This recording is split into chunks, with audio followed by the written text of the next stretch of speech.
So I think this video will change the way you play defense. I mean, man coverage with one step ahead is almost perfect as it is, so maybe you don't even really need it. But if you're looking to do something a little bit different, to play a little bit of zone that defends crossers, posts, corner routes, drags, and all of the meta formations and route combination, and doing it out of really any formation in the game while still also being effective against the run, I think you'll find this deeply, deeply interesting. It is quarters coverage, a big surprise, which means that you'll have the best run defense coverage shell in the game, but we're going to set up some zone drops so that we're not chasing receivers all the way across the field with lackluster matching locomotion. But we will still take advantages of secret match rules that get left behind even when you turn your zone adjustments on. In the end, you get a defense that isn't just a dumb spot drop zone that can be exploited with easy high-low reads and one-play bombs. It isn't a buggy man-match coverage that we can't really rely on, and it isn't man coverage, which everyone has been practicing against for the last few months. It's a new-ish type of zone coverage with some pattern matching principles that even the best players will struggle to figure out, and even if they do, it'll be too late towards the end of the game. Now, I'm not sure how this actually plays out in next gen, I'm not currently on that yet, but on current gen, it's been amazing for me. So let's go ahead and get started. So for me, again, I mentioned earlier, you can do this really out of any formation that has quarters, but just for the sake of demonstration, I think 3-4 odd will do a good job for this video. But again, you can do this out of a number of different formations like 3-3-5 wide, for example. And before we get into that, of course, you'll want to set your zone drop adjustments. So these can be a little bit up to you and you can change them throughout the game. But just for simplicity, we'll stick with 25-yard flats, 5-yard curl flats, and 10-yard hooks. But these things you can change up. I probably won't get too much into it, but depending on the situation, or if you just want to mix things up a little bit, you can say drop your flats deeper or maybe a little bit shorter, or you might want to use default hooks if you want, but for now we'll just keep it at this. And then we'll go into 3-4 odd, cover 4 quarters. And so just to start off with, we will show you how this works against compression. Compress sets are always really, really popular in Madden, and this year is no different. They are still really, really difficult to cover. So what we will do is we'll start with Saints drive out. So before we get into the setup here, let's just quickly go over why playing zone or match zone against these types of formations is really, really stressful. So right now I just quickly audibled into cover 4 drop show 2, really popular play last year. You still see it here and there in this year. And I'm going to create a sail concept on the right and a bench concept on the left. So with spot drop zones, those corner routes get underneath the deep zones and above the flat zones. And so it makes it really, really difficult for you to defend all these routes just with the zones that you're provided. Not to mention, if we go man match quarters, so I just reset this quarters play so it will be matching. It does a good job of covering sail on the strong side, but on the weak side, it bugs out a little bit and you get this one-on-one matchup with the safety right there, and usually you can go for a one-play score.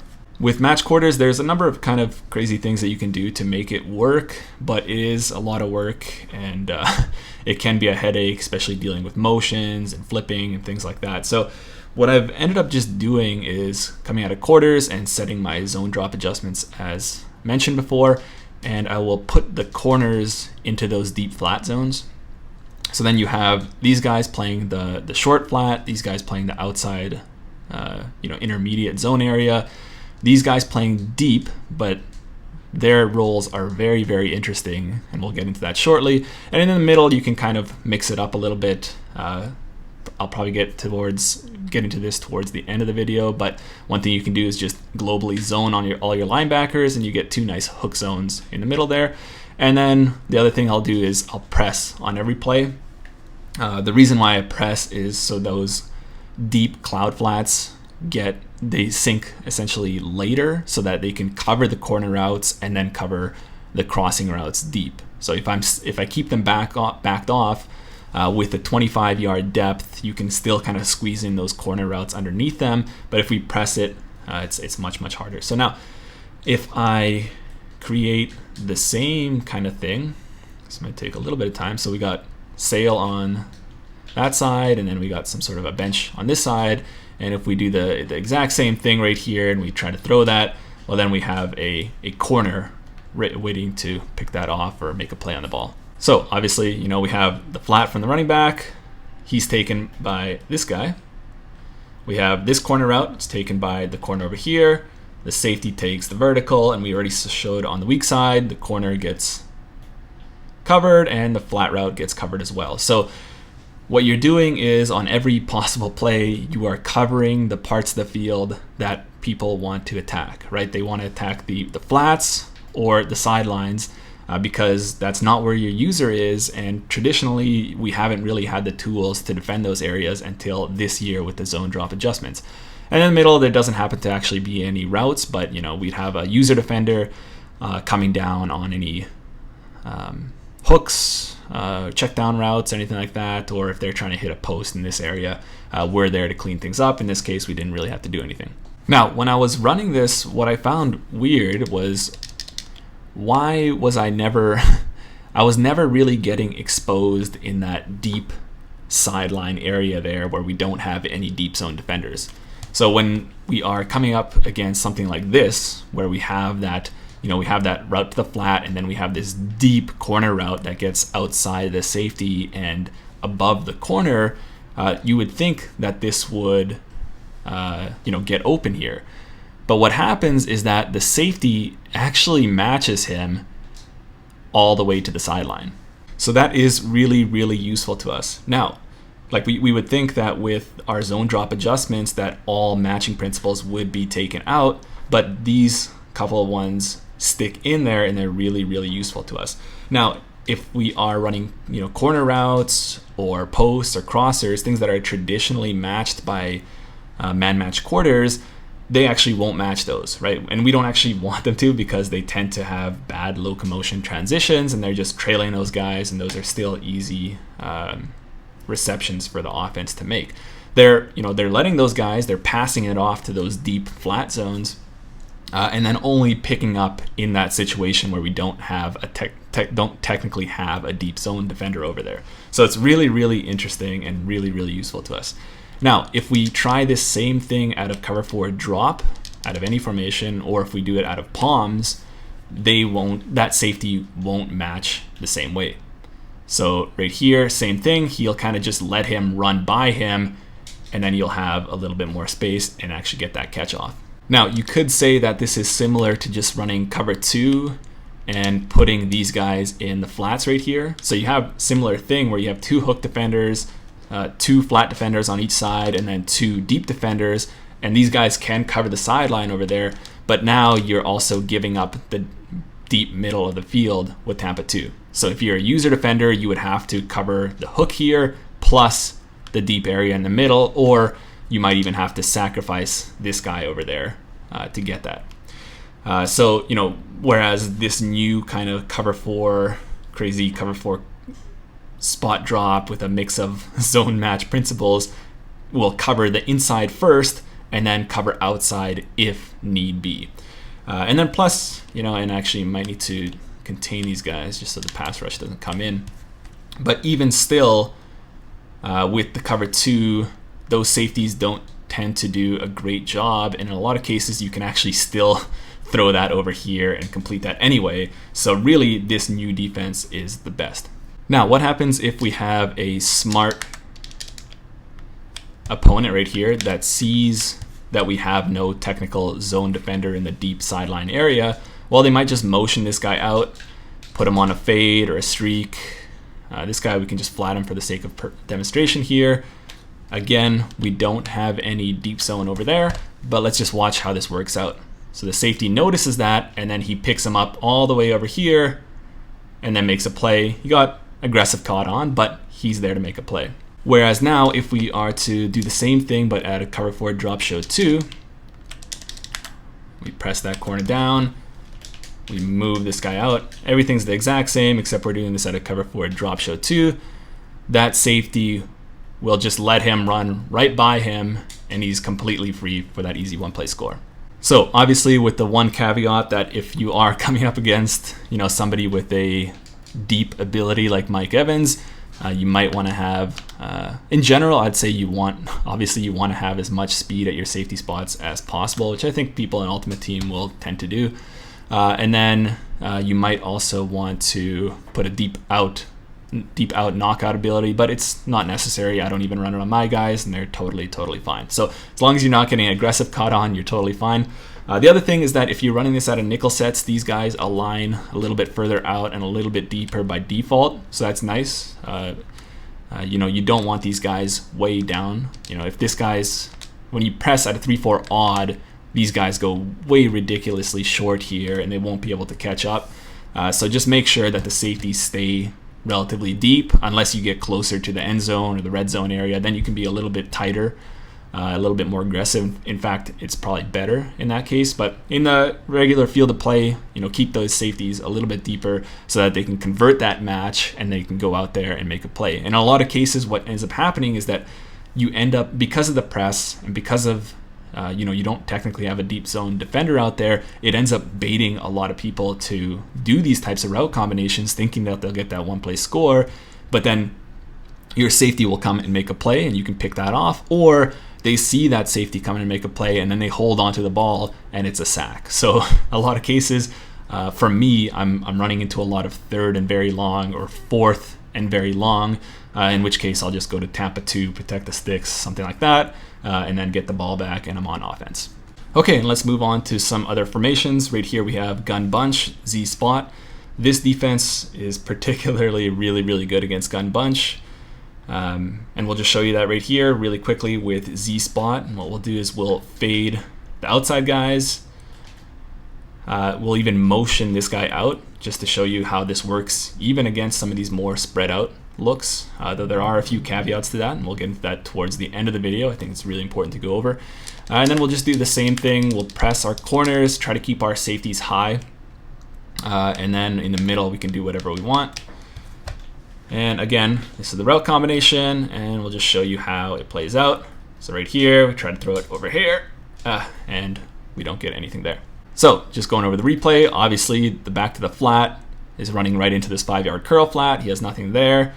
Over here, once the receiver clears the cloud flat, now the safety converts to match coverage. Now, I threw it at this point, so he leaves him and goes to the ball. But had I not thrown it, he would have carried him all the way to the end zone. Over here, the flat is covered, the corner route is covered, and the streak route is covered as well. Now, again, if you have a deep out ability here, you can make a better play on that ball. Or, if you're running this out of nickel, rather than him being here, he's out here. And that will put you in a much better position. And moving on to gun Y-off trio weak with PA post dig shot. So this is a really popular one-play score concept where you essentially have this deep post route that just gets over all of those cover 4 quarter zones. And so if I'm running something that should be safe, like cover 4 drop show 2, you'll see if you have a little bit of time in the pocket, that post will get above everybody. And you can just throw that with a forward pass lead and catch that for an easy score. Now here's where things get really crazy. So now if I do this new zone drop quarters type of defense, you would think that this is also susceptible to those deep shots. And let me just zone off these guys just so that you can see how this works out. So same thing, but we'll see how the safeties react to this now. That safety actually matches him across the field and gets in front of him and is able to make a play on that ball. So not only are you better against drags, crossers, flat routes, and things of that nature, but you're also better against the one-play shot score. So I've actually had situations where people have run this after they see I'm running quarters or cover 4 or whatever, they come to a type of play like this, and lo and behold, I have a safety that actually matches that post, stays in front of it, and is able to make a pick on that. So it's really nice. And then, we can get kind of crazy with this spread type of look. I can show you how things work out with, let's actually keep this Yeah, okay. So I'll show you on the left side where things get kind of interesting here. I mean, I guess this is kind of obvious anyway, but I just want to show you how it works out. So we have this streak over here. We're gonna have a flat over here as well, and then we have the crosser coming over to the weak side as well. So here's how it will work out. So now if I want to try to throw this crosser right here, obviously I have a corner there to make a play on that ball. Mike Evans is still crazy and he'll get that tip. But the way that things work out are really in our favor and will really result in a lot of interceptions and poorly judged throws. So here to the flat, we have the flat defender. Obviously, if he catches that, he'll get 1 or 2 yards at the absolute maximum. The crosser here gets above your hook zones, but obviously if you have a user defender, you won't let him throw it at this point. Force him to make it all the way over here, in which case you have a corner. And what's cool is that, again, this streak route, once it gets past this deep cloud defender, the safety will turn and match him up the field. Again, at this point I threw it, so you don't actually get to see that full process. But even still, once you throw that, that's another defender to come in on that play. So really quite a great coverage, obviously. We're covering a lot of those routes that people heavily rely on. And then because those are taken out of the play, then what you end up having is a game that's played completely in this area in the middle here, where your user defender can shine, right? So you can bait certain routes and then come back to pick off a hitch or whatever. And it's just really, really difficult to find those little areas of the zone. People don't really look towards, things like curl routes or little hitches or things like that, which can maybe give this defense a little bit of problems. But then you have some adaptability in the middle, which again, we'll still push towards the end of this video. But I want to go over some things to definitely watch out for. So against these compressed formations like tight, bunch, strong, close, gun split, offset, whatever you call it, you're going to be totally golden. But when you're really spread out, like a spread out trips or an empty set, then you should be a little bit careful here. So if I go ahead and do the adjustment to this, and I even move this guy out, right? But if we run something like 4 verticals right here, which you really rarely see against good players, but if you do see it, now you'll see this big area right here where the wide receiver gets wide open. So obviously, 4 verticals, again, isn't something you really see against these better players. Usually they have crossers and drags and things like that. They don't want to waste too many routes going vertical that can be easily covered. So you won't come across that too often, but if you want to play it safe, you might want to leave it on the strong side, leave your quarters look on the strong side, and just do this new adjustment on the weak side. That's one thing you can do. Or you can do it on this side as well and just deep half this guy to be a little bit more safe and just be a little bit more weary yourself over here. But you could also do, and I'll actually just have to reset this because if I want to reset, it'll go back to match coverage.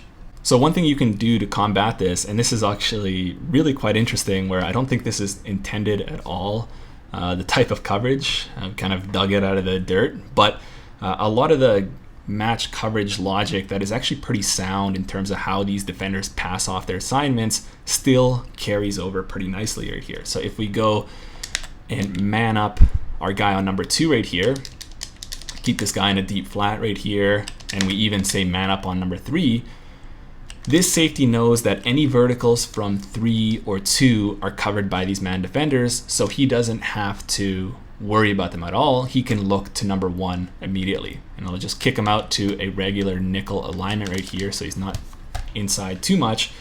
And let's go ahead and run the exact same thing. You'll see that now he goes immediately to number 1 and is able to make a play on that ball. Now you do give up safety help over the middle right here. Obviously if your guy's in press coverage, he can get beat up the field, so you will want to have an actual good nickel defender right there, not a Tyrann Mathieu converted to an outside linebacker, just something I was playing with for another video. And then over here, you're also in man coverage on the 3. So you're technically sound. You're completely sound with your logic and how things work out. But just make sure that you do have some of those matchups. But what's good, again, if you have a flood concept right here. So if this guy goes to the flat, he's in man coverage. If this guy goes vertical, he's covered by the safety. And then if this guy were to run a corner route, not only does he have a man in trail on him, but he's going right into the corner right here. So it's a really terrific little twist that you can put on this, albeit, it does take a little bit of time to get all of those adjustments in. But I think it's really fantastic because, not only is this a great confusing coverage type of defense, there's also some nice adaptability into it that keeps you, you're just not just running the same mindless thing over and over again. You're still doing a little bit of thinking and still changing things up because at the end of the day, the best players will still do their absolute best to try to figure things out and try to gain yards against you. Now again, if you're sure those guys aren't going vertical, like if this guy's running a drag and that guy's number 3 is running a crosser, then you don't really have to worry about this because then the safety doesn't need to look at that. He can go immediately to number 1 right there. But if you want to be safe, say towards the end of the game or something like that, you might want to try those different adjustments that I showed there. Okay, and then lastly, let's just talk about some of the other small minor things that you might want to consider here. First thing we should look at is the type of flat that you use. A lot of times I'll just leave the quarter flat just so I don't have to do too many more adjustments. Just something quick, especially when there's lag, you can't really get those all in time. And so I'll just leave him on the quarter flat. The quarter flat is nice in a lot of cases, but he can get out leveraged a lot. So from a drag coming across the other side of the field, he can be late over here and you can still find room on the sideline. Mind you, what happens is that they catch it late and it's hard for them to turn upfield anyway, so it's still a marginal gain. But if it's, if you're really worried about that, a short yardage situation from these compressed looks, you might want to try something different. So if we go ahead and shade up into these 5-yard curl flats, those guys will shoot out immediately so that if we are running that drag, you won't be able to throw that. However, because they shoot out immediately, then you do leave a little bit of space in this window right here that if you're not using that, it can be a bit of an annoyance. What I found is that seam flats, so if you just, triangle, or if you do your adjustments and then you just pick seam flat right there, they do kind of the best of both worlds, where they will stay tight in the middle right there to not give up that freebie, but will convert much better over here. So you won't be able to get that 5 yards at the sideline. So that's really, really good to note. The other things I mentioned earlier, you might want to play around with the depths a little bit. Sometimes, especially if I'm trying to preserve a lead, I might move these guys to 10 yards. If I'm being a little bit more aggressive and somehow people are squeezing in really tight, really sharp corner routes underneath my clouds, first of all, a 10-yard underneath flat will help against that. Or maybe I'll want to do 20 yards right here, be a little bit more aggressive, knowing that I still have help over the top. But he will be there to make a play on those corner routes, but then you'll be a little bit more susceptible to deep crossers that get above this guy. Not deep posts, but deep crossers. So something to think about there. Or in some situations, if I really, really want to be safe, and there are some really good players that can pass lead a crosser really far forward, and a 25-yard cloud might not be enough. You can go to 30, but really these are considerations I really rarely consider. A lot of times it's really just 25 and 5 is good for it.